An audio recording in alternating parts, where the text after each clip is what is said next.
দেখো, তোমাদের ভালোবাসা ও দয়ায় আমি আজকে পৌঁছে যেতে পেরেছি কিছু অনাথ বাচ্চাদের কাছে। তোমরা আমার ভিডিও শেয়ার করেছিলে বলেই আজকে কিন্তু এটা সম্ভব হয়েছে।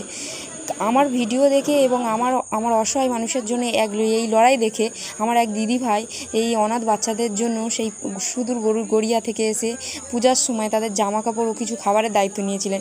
এই বাচ্চাগুলোর ভালোবাসা দেওয়ার মানে কেউ নেই, মা বাবা আপনজন বলতে কেউ নেই এই পৃথিবীতে।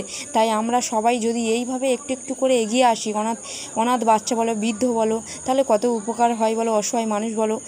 বাচ্চাগুলো আমাদের পরিবারের কথা যেমন আমাদের পরিবারের কথা যেমন ভাবি আমরা, তেমনই এই বাচ্চাগুলোর কথা বা অসহায় মানুষগুলোর কথা একটু ভেবে একটু যদি এগিয়ে আসি, আমাদের কিন্তু কোনো ক্ষতি হবে না, আপনাদের মানে বরং আপনাদের অনেক ভালো হবে। মানুষের উপকার করলে ঈশ্বরের কৃপা পাওয়া সম্ভব।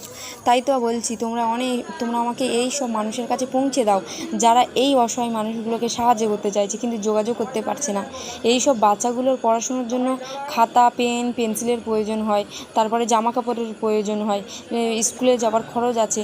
এই এক হৃদয় ব্যক্তি এই মানুষগুলোকে রেখেছেন এবং তিনি এই দায়িত্ব নিয়ে রেখেছেন। এখানে যদি কেউ আসতে চান আমার সাথে যোগাযোগ করবেন, বা এই বাচ্চাগুলোর যদি খাবার, পেন্সিল, পেন যদি কিছু কিনে দিতে চাও তাহলে আমার সাথে যোগাযোগ করে আমি এই বাচ্চাদের কাছে আপনাদের পৌঁছে দেবো, আপনারা গিয়ে দিয়ে আসবেন।